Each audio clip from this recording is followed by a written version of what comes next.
وہ پروجیکٹ سمیت وہ فائل یہاں آ جائے گی اور یہاں ایک سیکشن آفیسر کی میز پر وہ آرام کرنا شروع کر دے گی. سیکشن آفیسر کے پاس کب موقع ہوگا, ان کو کب وقت ملے گا اپنے کاموں سے کہ وہ اس فائل کو دیکھیں. وہ جب اس فائل کو دیکھیں گے اس کے اوپر اپنے کچھ کمنٹس, کچھ آبزرویشنز لکھ دیں گے. اس کے بعد وہ فائل جائے گی ڈپٹی سیکرٹری صاحب کے پاس, وہ اپنا وقت لیں گے, پھر وہ جائے گی جوائنٹ سیکرٹری صاحب کے پاس, وہاں سے ایڈیشنل سیکرٹری صاحب کے پاس, پھر سیکرٹری صاحب کے پاس, پھر پرائم منسٹر صاحب کے پاس جائے گی بشرطے کہ اس کو اپروو کروانا ہو. اگر اس میں کچھ لکونا ہے, کچھ پرابلم ہے, آپ نے کچھ آبزرویشنز نوٹ کر لی ہیں, تو سیکرٹری صاحب نے ان آبزرویشنز کے اوپر سائن کیا. سائن کرنے کے بعد فائل پھر واپس سیکشن آفیسر تک ہی آئے گی انہی چینلز کے تھرو. اس کے بعد وہ پروونشل ہیڈ کوارٹرز میں جائے گی اور پروونشل ہیڈ کوارٹر سے پھر وہ نچلے لیول تک آئے گی کہ یہ جو ان میں آبزرویشنز لگائی گئی ہیں, ان آبزرویشنز کا جواب دینا ہے. تو اندازہ لگائیے کہ کتنا عرصہ گزر جائے گا. اس کا مطلب یہ ہے کہ اس لوکل باڈی کا تو پورا ٹائم گزر گیا.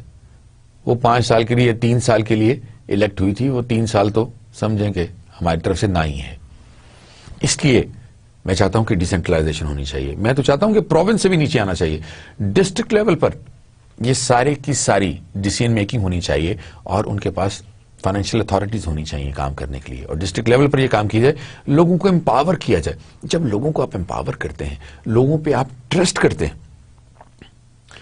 تو یقین کریں لوگ اس ٹرسٹ کو ریسیپروکیٹ کرتے ہیں. وہ پھر اس ٹرسٹ کے قابل بن کے دکھاتے ہیں اپنے آپ کو کہ مجھ پر چونکہ ٹرسٹ کیا گیا ہے, اس لیے میں کبھی بھی اپنے اس ٹرسٹ کو مس ٹرسٹ میں تبدیل نہیں ہونے دوں گا. یہ وہ سمری تھی جو انسٹیٹیوشنز کے بارے میں گورننس میں ہم نے ڈسکس کی تھی. پرابلمز آف گورننس میں institutionalization of clientelism, personalized politics, disempowerment of provincial electorates, یہ ہم نے ابھی ڈسکس کیا. Circumscribed power of elected local governments کہ وہ کس طرح کٹیل کر دی جاتی ہیں, کس طرح بالکل ان کو بے بس کر دیا جاتا ہے اور وہ کام نہیں کر پاتے. Strong bureaucratic hold over local governments, اس کو کم ہونا چاہیے. اس پر بھی ہم نے ڈسکس کیا تھا. کافی ساری ڈیلیبریشنز اس کے اوپر ہم نے کی تھی. پولیٹیکل پاور ہائیلی سینٹرلائزڈ, اس پر بھی ہم نے کہا تھا کہ اس کا کیا حل ہونا چاہیے. کیا یہ ایک ٹھیک امر ہے یا ایک غلط پروسیس ہے اور اس کو کیسے چینج ہونا چاہیے. پھر اسی کے کنکلوژن میں ہم نے کہا تھا کہ پرابلم یہ ہے بیوروکریسی کے ساتھ اور ہماری ایڈمنسٹریشن کے ساتھ کہ ہم سمجھتے ہیں کہ ایک فارمولا جو اب ہم نے بنا لیا ہے وہ سب پر فٹ آ جائے گا, حالانکہ ایسا ہوتا نہیں ہے. اور بعض کا ہم پھر امپلیمنٹیشن بھی ایک گو میں کرنے کی کوشش کرتے ہیں, اس کو سیگمنٹس میں نہیں لے کر آتے. ہم 15 کام اکٹھے شروع کر دیتے ہیں, ان کو انیشیٹ کر دیتے ہیں, اور جب وہ ابھی مڈل تک بھی نہیں پہنچے ہوتے تو ہمارے پاس فنڈنگ ختم ہو چکی ہوتی ہے. لوگوں کو اپیز کرنے کے لیے ہم وہ کام شروع کرتے ہیں with the connivance of the political leaders, لیکن ایک پرٹیکولر سٹیج پر پہنچ کر وہ چیزیں دھڑام سے گر پڑتی ہیں. اور پھر پولیٹیکل لیڈر جو ہیں ان کے پاس ایک بہت بڑی جسٹیفیکیشن ہوتی ہے کہ جی گورنمنٹ نے یہ کام ہونے نہیں دیا, یہ تو بیوروکریسی نے کام نہیں ہونے دیا, میں نے تو آپ کے سامنے یہ سارا کام کروا دیا.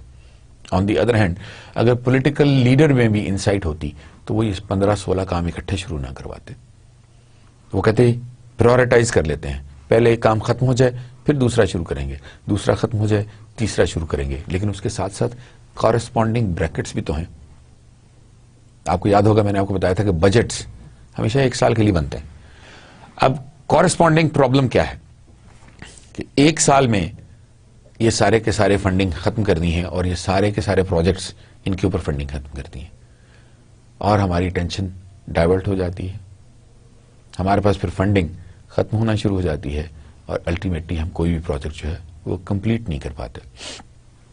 پھر ڈیولیوشن کے بارے میں بات ہوئی, پھر failure to undertake financial repercussions, جو پرابلمز آ رہی ہیں ہماری ایڈمنسٹریٹو پرابلمز آ رہی ہیں اور فائنینشیل پرابلمز آ رہی ہیں, ان کو کیسے حل کیا جائے. Increase political participation, sustainability and effectiveness کی بھی بات ہوئی کہ یہ ساری چیزیں ہو نہیں رہی. پولیٹیکل پارٹیسپیشن بڑھنی چاہیے, سسٹینیبلٹی اور افیکٹونیس بڑھنی چاہیے. یہ چیزیں بڑھیں گی تو پاکستان جو ہے وہ گرو کرے گا. پھر انفینشڈ ایجنڈا کی بات بھی ہوئی, پھر پارٹی اور نان پارٹی بیسڈ الیکشنز کی بات ہوئی, ہیوز اور ہیو ناٹس کی بات ہوئی, اور constitutional protection without endorsement of parliament. یہ ساری چیزیں جو تھیں یہ ہم نے گورننس کے سلسلے میں ڈسکس کی تھی اور ڈیولوشن کے سلسلے میں. یہ بیسیکلی ڈیسینٹرلائزیشن کا ہمارا چیپٹر تھا جس میں ہم نے یہ ساری چیزیں ڈسکس کی تھی. پھر ہم نے یہ ایک ریشو ہم نے ایکسز اور وائی ایکسز کا ذکر کیا تھا کہ نان انگیجنگ سول سوسائٹی اور فلی انگیجڈ سول سوسائٹی میں, اور ہائیلی ریسپانسو لوکل گورنمنٹ اور ہائیلی ان ریسپانسو لوکل گورنمنٹ میں جو ریلیشن شپس بنتے ہیں, ان ریلیشن شپس کی ویلیو کیا ہے, ان ریلیشن شپس کا آؤٹ کم کیا ہے, ان کا ریشنل کیا ہے, اس کے ایڈوانٹیجز اور ڈس ایڈوانٹیجز کیا ہیں.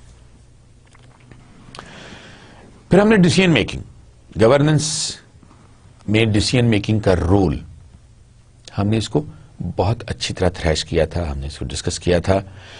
What are organisations and who are managers, what is decision making, rationality in organisations, rational decision making models, how administrators think, programmed decision making, non-programmed decision making, leaders profile, emergent problems اور a paradigm for decision making. یہ ساری باتیں ہم نے decision making کے chapter میں discuss کی تھیں, اس لیکچر میں ہم نے الیبوریٹلی ڈسکس کی تھی. اس میں سے ایک دو چیزیں ہم یہاں پر ضرور ڈسکس کر لیتے ہیں کیونکہ وہ امپورٹنس کی ہیں, اور ہم چاہتے ہیں کہ چونکہ یہ بیسکس بھی ہیں تو یہ ہمارے ذہن میں رہیں.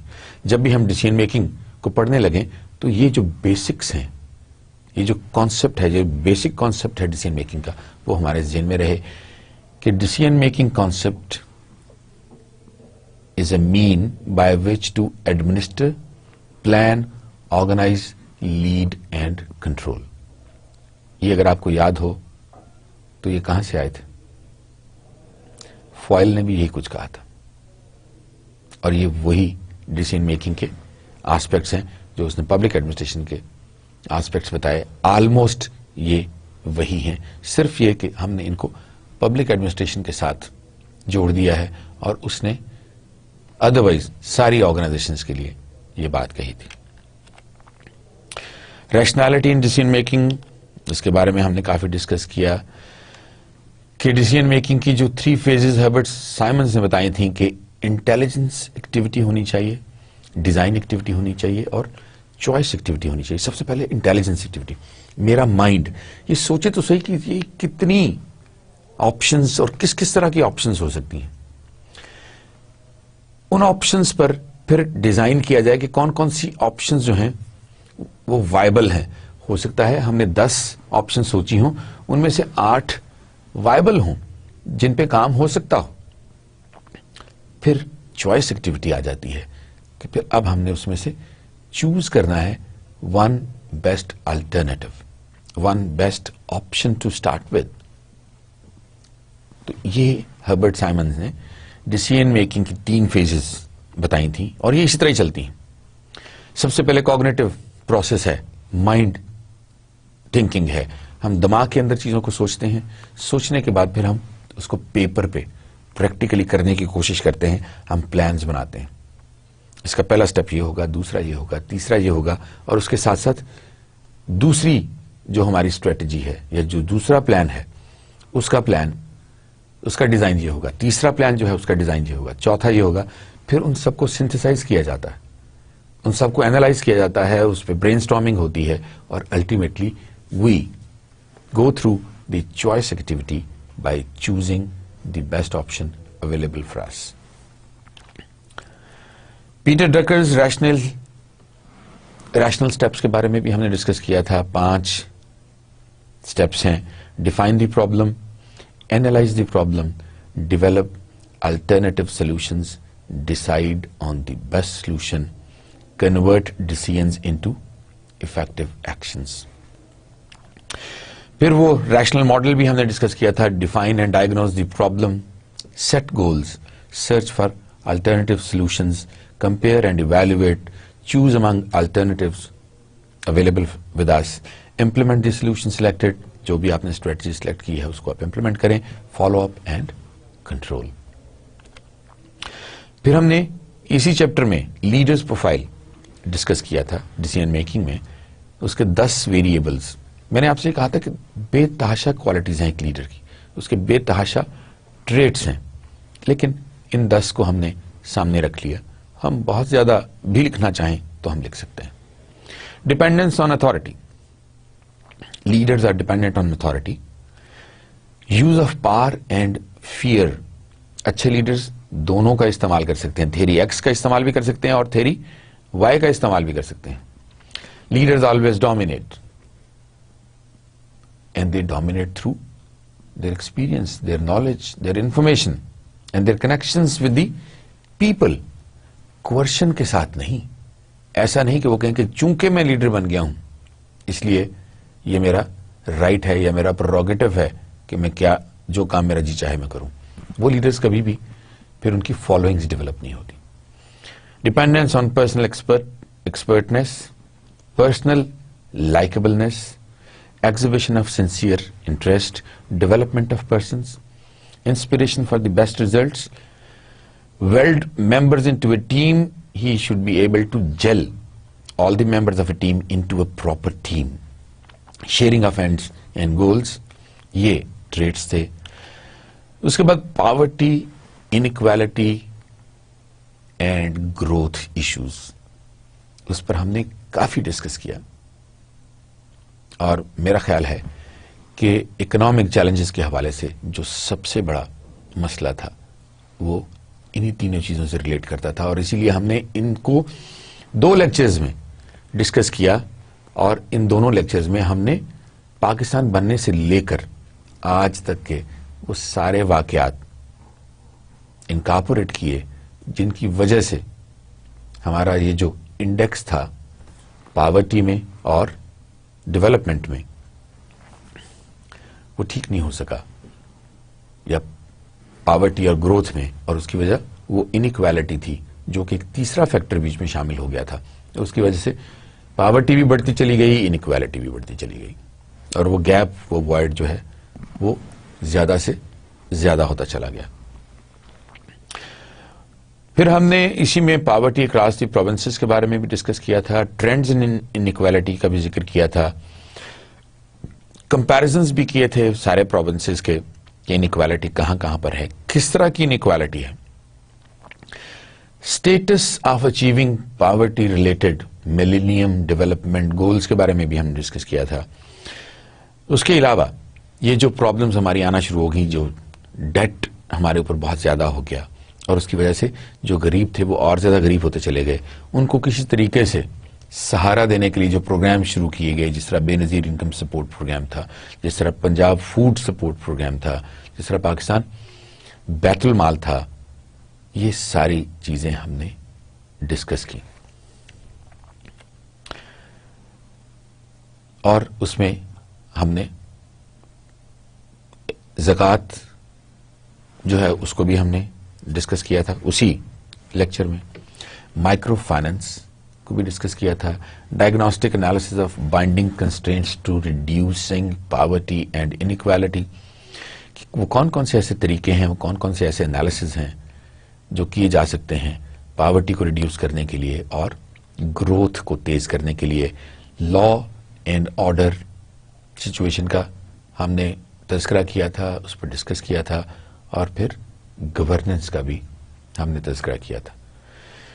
ایجوکیشن, ٹیکنالوجی اور ہیلتھ, ان کا امپیکٹ کیا ہے اور یہ پاکستان کو اور پاکستان کی اکانومی کو کیسے ڈیولپ کر سکتی ہیں, ہم نے اس کے بارے میں بھی ڈسکس کیا تھا. Land leases, farm assets and tenure patterns کا ذکر ہوا تھا. Power structure in rural areas کا ذکر ہوا تھا. And doing business in Pakistan, pros and cons. Why people are not interested in coming to Pakistan and investing in Pakistan? What are the bottlenecks? What are the bigger issues? What are the main issues? And how we can overcome those issues? How can we transform our society? How can we transform our rules, regulations, policies, procedures to accommodate FDIs, foreign direct investment, or foreign direct investors to invest in Pakistan. اس کے لیے ہمیں ایک ایسا infrastructure بنانا ہے جو کہ کنڈوسو ہو, جو کہ فیسیلیٹیٹنگ ہو. جب تک وہ کنڈوسو نہیں ہوگا انویسٹرز کے لیے, جب تک وہ فیسیلیٹیٹنگ نہیں ہوگا, اس وقت تک یہ سلسلہ چلے گا نہیں. اور جب تک گورنمنٹس جو ہیں وہ پچھلی گورنمنٹس کو آنر نہیں کریں گی, جو انہوں نے فیصلے کیے ہوں گے, جو انہوں نے پیکٹس کیے ہوں گے, جو انہوں نے ایم او یو سائن کیے ہوں گے, اگر ہر آنے والی گورنمنٹ پچھلی گورنمنٹ کے ان سارے کانٹریکٹس کو, ایم او یوز کو, ڈیسیژنز کو اوور رول کرتی چلی جائے گی, تو انویسٹرز پریشان ہو جائیں گے. اس لیے کہ انہیں اپنا پیسہ ڈوبتا نظر آئے گا, وہ دوبارہ اس قسم کی غلطی نہیں کریں گے, اور ان کو دیکھ کے بہت سارے انویسٹرز یہ غلطی نہیں کریں گے. اس کے لیے ضروری ہے کہ ہم ایک ایسا کنڈوسو انوائرمنٹ کریٹ کریں, ایک ایسا فیسیلیٹیٹنگ انوائرمنٹ کریٹ کریں پاکستان میں کہ انویسٹرز جو ہیں وہ آٹومیٹکلی پاکستان میں انویسٹ کرنا چاہیں. Impact of energy crisis on development, اس پر بھی ہم نے کافی ڈسکس کی کہ پاکستان پر اس کے امپیکٹس کیا ہیں. پاکستان کے ایم ڈی جیز ہیں کیا, ہم نے 8 ایم ڈی جیز بھی ڈسکس کیے تھے. What will it take to achieve M D Gs, وہ کون کون سے اقدامات ہیں ایسے جو اگر ہم کرنا شروع کریں تو الٹیمیٹلی ہم ان ملینیم ڈیولپمنٹ گولز کو اچیو کرنے میں کامیاب ہو جائیں گے. انرجی کرائسس بیسیکلی ہے کیا, اس کی ڈیفینیشن کیا ہے, اس کے کازز کیا ہیں, اور اس کے ایفیکٹس کیا ہیں. یہ گولز 8 گولز جو ہم نے ڈسکس کیے تھے, ہم جلدی سے ان کو ایک دفعہ ریوائز کر لیتے ہیں. Eradicate extreme hunger and poverty, achieve universal primary education, promote gender equality, reduce child mortality, improve mental and maternal health, combat HIV, AIDS, malaria and other diseases, ensure environmental sustainability, and finally develop a global partnership for development. جو crisis تھا, energy crisis تھا, اس پر ہم نے کافی بات کی تھی. Demand of electricity کتنی ہے, یہ اتنی کیسے بڑھ گئی, ہم نے اتنی انویسیج کی تھی, ہمارا خیال تھا 3000 میگا واٹ کی کمی آئے گی, وہ 7000 تک کی کمی چلی گئی. وہ لوڈ شیڈنگ جو پہلے 4 گھنٹے ہو رہی تھی وہ 8 گھنٹے ہو گئی, پھر جب وہ 8 گھنٹے ہو رہی تھی تو وہ 12 گھنٹے پہ چلی گئی, اور in certain cases it went up to 20 hours. اور اب پھر لوڈ شیڈنگ شروع ہو گئی ہے, اور اس کی وجہ وہی سرکولر ڈیٹ, ہم دوبارہ اسی نرگے میں آنا شروع ہو گئے ہیں. Supply of electricity, what are the problems in supplying electricity to all the people in Pakistan, where is the shortfall of the electricity, dams کتنے ہمارے پاس موجود ہیں, کتنے ڈیمز ہم اور بنانا چاہ رہے ہیں, کتنے انڈر کنسٹرکشن ہیں, اور ایکچولی کتنے ہونے چاہیے, اور کالا باغ ڈیم کا ایشو کیا ہے, اور کالا باغ ڈیم کیوں نہیں بن رہا, اس میں پروونسز جو ہیں وہ کیوں آپس میں ڈیگسٹران ہیں. یہ ساری باتیں ہم نے اس میں ڈسکس کی تھیں. پھر اس کے بعد کہ ہمارے پاس آلٹرنیٹ ویز کیا ہیں الیکٹریسٹی پروڈیوس کرنے کے, جس طرح ونڈ انرجی کی ہم نے بات کی تھی, جس طرح ہم نے سولر انرجی کی بات کی تھی, جس طرح ہم نے بایو میس انرجی کی بات کی تھی. یہ ساری چیزیں جو ہیں ان کو ہم نے انرجی کرائسس میں ڈسکس کیا تھا. پھر ہم نے جو پاکستان کی کنونشنل انرجی ریسورسز ہیں ان کے بارے میں بات کیا تھا کہ اللہ تعالیٰ نے ہمیں کتنا انڈو کیا ہوا ہے, کتنی زیادہ تعداد میں ہمارے پاس کروڈ آئل موجود ہے, آلموسٹ 339 ملین بیرلز, جو کہ ہم ایکسٹریکٹ کر سکتے ہیں زمین سے اگر ہم ہمت کریں تو. گیس, اب نیچرل گیس کے جو ریسورسز ہیں 31,266 trillion cubic feet gas available ہے for the taking, but if we can take it, the problem is to have the resources to extract that gas. پھر کول ہے, کول کے بارے میں بھی یہی ہے کہ ہمارے پاس وہ کول جو ہے اس کی بہت اچھی کوالٹی ہے اس کول کی, اور ہمارے پاس 180 بلین ٹنز کول موجود ہے, جو کہ آلموسٹ اگلے 25 سال تک ہمیں سسٹین کر سکتا ہے اگر ہم صرف کول پہ چلے جائیں تو. لیکن اس کی بھی ایکسٹریکشن ایک بہت بڑا پروسیس ہے, بہت زیادہ اس پہ انویسٹمنٹ چاہیے, اور ابھی تک ہم اس پہ کچھ بھی نہیں کر سکے. پھر آلٹرنیٹ انرجی ریسورسز پہ ہم نے بات کی, ونڈ مل کی بات بھی ہوئی, ونڈ انرجی کی بھی, سولر انرجی کی بھی, اور بایو میس اور بایو فیولز کی بات بھی ہوئی. پھر اکنامک ایشوز اینڈ چیلنجز میں ہم نے اسٹرکچرل ایڈجسٹمنٹس کی بات کی, اکنامک سچویشن کی بات کی, sectoral contribution to the G D P growth کی بات کی, کون کون سے سیکٹر کتنا اس میں پٹ ان کر رہے ہیں, اور پاکستان کے بیسک انڈیکیٹرز ڈیولپمنٹ کے 1947 سے لے کے 2011 تک کے ہم نے ڈسکس کیے. یہ ایک چیز ہم ڈسکس کر لیتے ہیں یہاں پر کہ sectoral contribution to the G D P growth percentage points میں کیا ہے. ایگریکلچر سیکٹر جو ہے اس نے 2006 میں کیا دیا, اور اس نے 2010 اور 2011 میں ہمیں کیا دیا. 0.92% جو ہے ایگریکلچر کا رول تھا 2006 میں, جو کہ کم ہو کے 0.26 رہ گیا. انڈسٹری 2.28 پوائنٹس ان 2006, اور آپ یہ دیکھیے 2011 میں وہ مائنس میں چلے گی, -0.02% گروتھ.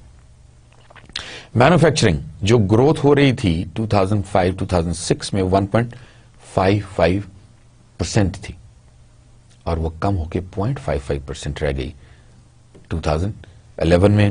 سروسز 3.61 کی پرسنٹیج سے وہ گرو کر رہی تھیں 2006 میں, اور 2011 میں ان کا گراف بھی نیچے چلا گیا اور وہ 2.15 پہ آ گئی.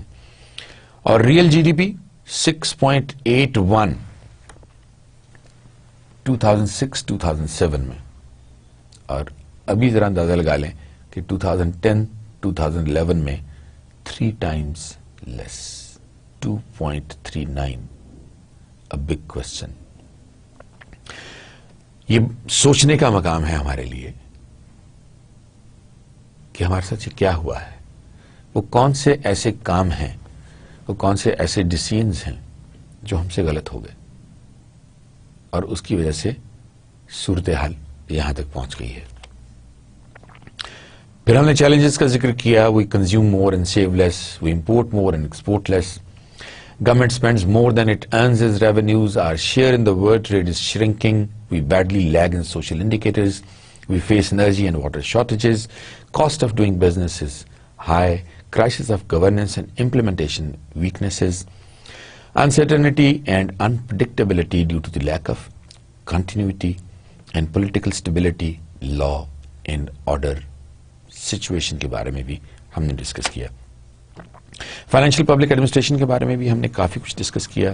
فائنینس کیا ہے, بجٹ کیا ہے, بجٹ کی امپلیکیشنز کیا ہیں, اس کی لیگل بیسس کیا ہیں, اور اپروپریشن کسے کہتے ہیں. پھر فائنینس کے بارے میں ہم نے اس کی امپورٹنس بھی بتائی کہ اس کی امپورٹنس کیا ہے. پرنسپلز آف بجٹنگ ہم نے ان پر بھی ڈسکس کیا کہ اس کی پبلسٹی ہونی چاہیے, کمپریہنسو ڈاکومنٹ ہونا چاہیے, اس میں کلیئرٹی ہونی چاہیے, اس میں انٹیگریٹی کا ایک لیول ہونا چاہیے. وہ کہتے ہیں انٹیگریٹی جو ہے نا, انٹیگریٹی ہے. انٹیگریٹی میں کوئی 90% یا 99% انٹیگریٹی نہیں, انٹیگریٹی یا ہے یا نہیں ہے. اس لیے یہاں پر ہم انٹیگریٹی کو اس طرح ہی لیں گے کہ پرنسپلز آف بجٹنگ میں انٹیگریٹی ہونی چاہیے, پیریوڈیسٹی ہونی چاہیے, اس کو پیریوڈک ہونا چاہیے, ٹائم لائنز ہونی چاہیے اس کے اندر تاکہ اس کو پراپرلی امپلیمنٹ کیا جا سکے. Principles of sound financial administration کا ہم نے ذکر کیا. ایکوریسی ہونی چاہیے, کمپریہنسونیس ہونی چاہیے, کنسسٹنسی ہونی چاہیے, honesty, judgment, legitimacy, timeliness and transparency. یہ ساری چیزیں جو ہیں they are the principles of sound financial administration. پھر جناب ہم نے بیوروکریسی کو ڈسکس کیا. رول بیوروکریسی کا کیا تھا, ویبر کا ماڈل کیا تھا بیوروکریسی کے بارے میں, فنکشنز آف بیوروکریسی, کون کون سے فنکشنز ہیں بیوروکریسی کے اور وہ کیسے کیے جاتے ہیں, the nature and dimensions of bureaucracy, society in کنگرویٹی.